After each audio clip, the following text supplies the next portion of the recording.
நான் சந்தோஷம் பிஎஸ் Hindustan college of science and காமர்ஸில் ஃபஸ்ட்டு பிஎஸ்சி கம்ப்யூட்டர் சயின்ஸ் படிக்கிறேன். இப்போ நான் புக் ரிவ்யூ பண்ண போகிற புக்கு வந்து சிறுகதை தொகுப்பு. அதில் வந்து 10 பாகங்கள் இருக்குது. அதில் 2வது பாகத்தை பற்றி தான் நம்ம பார்க்க போகிறோம். அது பார்த்தசாரதி இயற்றிய வலம்புரி சங்கு. இப்போ வந்து இந்த கதை கரு பார்ப்போம். ஏழைகள் வாழ்வில் நடக்கக்கூடிய மிகப்பெரிய இழப்பின் போது கூட இந்த செல்வந்தர்கள் வந்து ஒரு பொருட்டாகவே எடுத்துக்கிறதுல அவங்களுடைய காரியத்திலும் அவங்களோட செயல்கள் மட்டுமே வந்து ரொம்ப நுண்ணியமாக இருக்காங்க. அதுக்கப்புறம் ஒரு தொழிலாளியின் மீது ஒரு இழப்பின் கூட முதலாளி வந்து ஒரு பொருட்படுத்தாமல் வந்து இருக்கக்கூடிய அவலத்தையும் அதற்கு உடந்தையாக இருக்கும் காவல்துறையின் பற்றியும் தான் இக்கதையும் பார்ப்போம். இதில் கதாபாத்திரம் வந்து யார் என்னென்ன சொல்கிறாங்கன்னா பூமாலை வந்து இதில் வந்து என்ன சொல்கிறாங்கன்னா சங்கு குளிக்கும் தொழிலாளி. அதுக்கப்புறம் பூமாலையின் மனைவி கோமதி நிறைமாத கர்ப்பிணி. அப்புறம் வந்து யாருன்னா பரமசிவ பிள்ளை வந்து இதில் வந்து கான்ட்ராக்டர், அந்த சங்கு குளிக்கும் முதலாளி. அதுக்கப்புறம் வந்து பூமாலையின் தாய், பூமாலையின் தம்பி, அதுக்கப்புறம் பிற தொழிலாளர்களாக இருக்காங்க. இப்போ அவங்க கதைக்குள்ளே போவோம். என்ன சொல்கிறாங்கன்னா, இப்போ வந்து பரமசிவ பிள்ளை வந்து இந்த சங்கு குளிக்கும் வேலையில் வந்து முதலாளியாக இருக்கான். இதில் வந்து பூமாலை வந்து அதில் வேலை பார்க்குறாங்க. அதாவது பூமாலை அன்றைய காலை வந்து போகவே எனக்கு விருப்பமே இல்லை இன்றைக்கி போக. ஏன்னா வந்து ஏன் காரணம் என்னென்னா, கோமதிக்கு வந்து இன்றைக்கி பிரசவ வலி, அதனால் வந்து வந்துடும், அதனால் டாக்டர் அப்படி சொல்லியிருக்காங்க, நம்ம வந்து போவேணாம் இன்றைக்கி ஒரு நாள் மட்டும் அப்படின்னு சொல்கிறாங்க. அவங்க தாயார் வந்து சொல்கிறாங்க, இன்றைக்கி நீ போகவே வேண்டாம் வேலைக்கு, ஏன்னா நீ வேலைக்கு போனேன்னா உனக்கு புள்ள முகத்தை பார்க்கணும் முக்கியமா, இல்லை வந்து வேலை தான் முக்கியமா அப்படின்னு கேட்குறாங்க. அதுக்கப்புறம் கேட்டோடனே என்னம்மா நீயே இப்படி சொல்கிற, இது வந்து என்னைக்காச்சும் ஒரு மாதத்துக்கு தான் வரும் இந்த வேலை, இன்றைக்கி தான் லாபம் தரக்கூடிய இந்த வேலை, அதனால் நமக்கு இன்றைக்கி ஒரு நாள் தான், கூலி இல்லைன்னா நம்ம சாப்பாடுக்கு என்ன பண்ணுவோம் அப்படின்னு சொல்கிறான் பூமாலை. இதெல்லாம் எனக்கு தெரியும், பரவாயில்ல, நீ வந்து உன் குழந்தை முகத்தை பார்த்துட்டே வேலைக்கு போ. அதை பார்த்து பரமசிவ பிள்ளை வந்து இன்றைக்கி என்ன பூமாலை வரவே இல்லை வேலைக்கு, ஏன் அவன் வரல? அதுக்கு பிற தொழிலாளர்களாக சொல்கிறாங்க, அவன் மனைவிக்கு இன்றைக்கி பிரசவ வலி வந்துருமாம்மா, அதனால் வந்து இன்றைக்கி வந்து வேண்டாம், அதெல்லாம் நான் நாளைக்கு வரேன் அப்படின்னு சொல்லியிருக்கான் முதலாளி அப்படின்னு சொல்லியிருக்கான். பரமசிவலை அதுக்கு கேட்டு வந்து வலுக்கட்டாயமாக அவனை இழுத்துட்டு வாங்க அப்படின்னு சொல்கிறாங்க. பிற தொழிலாளர்களும் வந்து போய் அவனை கூட்டிகிட்டு வராங்க. இன்றைக்கி ஒரு நாள் மட்டும் வந்துடு நீ, அவங்க அம்மா வந்து கண்டபடி திட்டுறா, ஏன்டா இன்றைக்கி அவனை கூட்டிகிட்டு போறீங்க அப்படின்னு சொல்லிட்டு பரவாயில்லமா அவனை போயிட்டு வந்துடுறான். அவனும் வலுக்கட்டாயமாக போகிறான். பிடிக்கலையோ இன்றைக்கி ஒரு நாள் சம்பளம் வேணும்ன்ட்டு போகிறான்.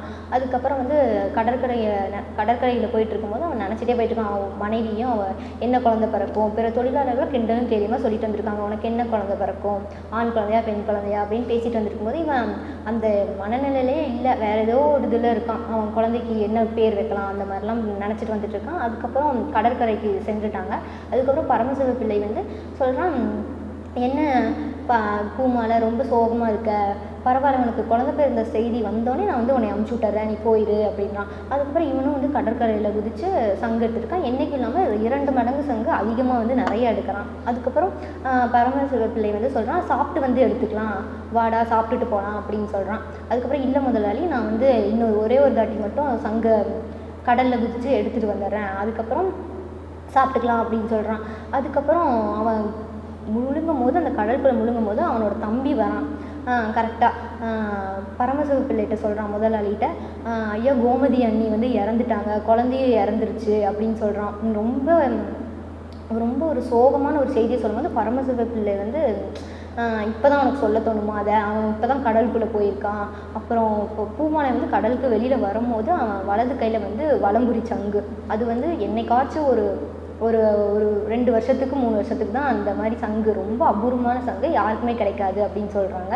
அது பார்த்தோன்னே பரமசிவ பிள்ளைக்கு வந்து ரொம்ப ஆனந்தம், நமக்கு கிடச்சிருக்கு, என்றைக்கும் இல்லாதது நமக்கு இந்த சங்கு கிடச்சிருக்கு. அப்புறம் அந்த பூமாலை வந்து அந்த மனைவியோ அந்த குழந்தைய இறந்த செய்தியை கேட்டு அந்த சங்கை வந்து தவறி கீழே போட்டுட்டான் கடலுக்குள்ளேயே.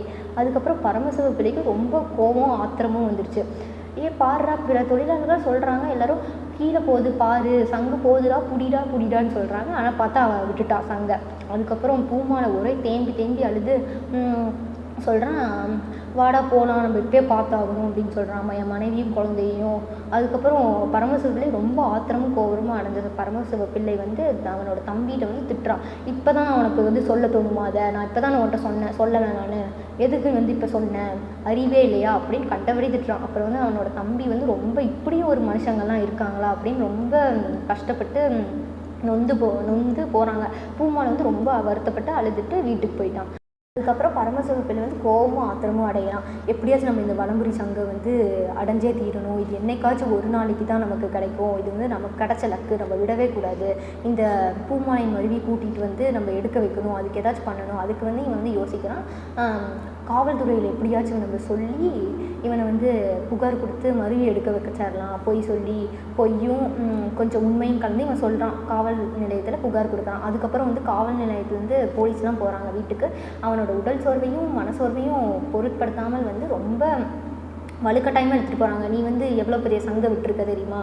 அது வந்து ஏன்னா வந்து அந்த காவல்துறைக்கும் பங்கு கொடுக்குறான் இந்த பரமசிவப்பிள்ளை. அதனால வந்து இந்த காவல்துறை அவனுக்கு உடந்தையாக இருந்துட்டு பூமாலையை வந்து வலுக்கட்டாயமாக எடுத்துகிட்டு போகிறாங்க கடற்கரைக்கு. அதுக்கப்புறம் எடுத்துகிட்டு போனோடனே நான் வந்து இதை வேணுக்குமே விடலை. என் பொண்டாட்டி இறந்த சோகத்தையும் என் குழந்தை இறந்த சோகத்தையும் தான் வந்து நான் நினச்சி விட்டுட்டேன். தெரியாமல் கை நழுவி விழுந்துருச்சு. இல்லைன்னா நான் இந்த மாதிரி செஞ்சுருக்கவே மாட்டேன் முதலாளி அப்படின்னு சொல்கிறான். அதுக்கப்புறம் பரமசிவப்பிள்ளை வந்து நீ குதி, எனக்கு இப்போ எடுத்துத்தா அப்படின்னு சொல்கிறான். அதுக்கப்புறம் கொஞ்ச நேரம் ஆகியும் கடலுக்குள்ளே குதித்து அவன் வெளியில் வரவே இல்லை. அதுக்கப்புறம் சில பேர் பிற தொழிலாளர்கள்லாம் வந்து அதை எடுக்கிறாங்க. அவனை போய் தேடி பார்க்கும்போது பார்த்தா அவனை தூக்கிட்டு வரும்போது சடலமாக வரான் பூமாலை. அதுக்கப்புறம் பார்த்தா இவன் பரமசிவப்பிள்ளை வந்து சொல்கிறான், என்ன இப்படி சடலமாக வந்திருக்கான், அப்புறம் வலம்புரி சங்கு என்னாச்சு, ஐயோ நம்ம வலம்புரி சங்கு போச்சே, இவனும் செத்துட்டான் அப்படின்னு நினைக்கிறான். அவன் சோகம்லாம் படலை அவன் இறந்ததுக்கு. அந்த வலம்புரி சங்கு போச்சேன்னு அவனுக்கு ரொம்ப வருத்தமாக இருந்துச்சு. அப்புறம் பார்த்தா அவன் அந்த வலது கையில் வந்து வலம்புரி சங்கு வச்சுருக்கான். அதுக்கப்புறம் அதை பார்த்த உடனே பரமசிவப்பிள்ளைக்கு வந்து ஒரே ஆனந்தம். ஐயோ நம்ம வாழ்க்கையில் இப்படி ஒரு அதிர்ஷ்டம் கிடச்சிருக்கு, எப்படியாச்சும் இதை வந்து நம்ம வச்சு பணக்காரன் ஆயிடணும், இது யாருக்குமே கிடைக்காது, நான் போன ஜென்மத்தில் செஞ்ச புண்ணியத்தில் தான் இந்த வந்து வலம்புரி சங்கு வந்து எனக்கு கிடச்சிருக்கு அப்படின்னு சொல்லி ஒரே ஆனந்தத்தில் மிதந்துட்டுருக்கான். அப்புறம் பார்த்தா அவன் வந்து கொஞ்சம் கூட அந்த அவன் பூமாலை இறந்ததை வந்து வருத்தமே படலை. அந்த வலம்புரி சங்கு கிடச்சதேன்னு தான் ஆனந்தப்பட்டான் தவிர அந்த பூமாலை இறந்ததுக்கு வந்து ரொம்ப இதே பண்ணல, கரிசனமே காட்டலை. அதனால் இவனுக்கு வந்து ஒரு பிரயோஜனமும் இல்லை. அவனோட வாழ்க்கையை இழந்தது தான் பிரயோஜனம். ஃபஸ்ட்டு வந்து அவன் வலம்புரி சங்கு எடுக்கும் போது வந்து அவன் மனைவியும் குழந்தையும் இழந்தான். அப்புறம் இன்னொரு தாட்டி அந்த வலம்புரி சங்கு எடுக்கும்போது இவனே இழந்துட்டான். அதுக்கப்புறம் லாஸ்ட்டாக இவர் கவிஞர் என்ன சொல்லி முடிக்கிறாருன்னா, வலம்புரி சங்கை வைத்திருப்பவர்களுக்கு அஷ்ட ஐஸ்வர்யமும் பெருகும் என்கிறார்களே, அது நிஜம்தானா? நிஜமானால் அந்த பாவி பூமாலை ஏன் மூச்சு திணறி போய் இறந்தான்? அதை பற்றி சிந்தித்து பார்க்க யாருக்கும் அவகாசம் இருக்கவில்லை என்று அழகாக இந்த கவிதையை முடிச்சிருக்காரு. நீங்களும் இந்த புக்கை வாங்கி படித்து பாருங்கள். நன்றி, வணக்கம்.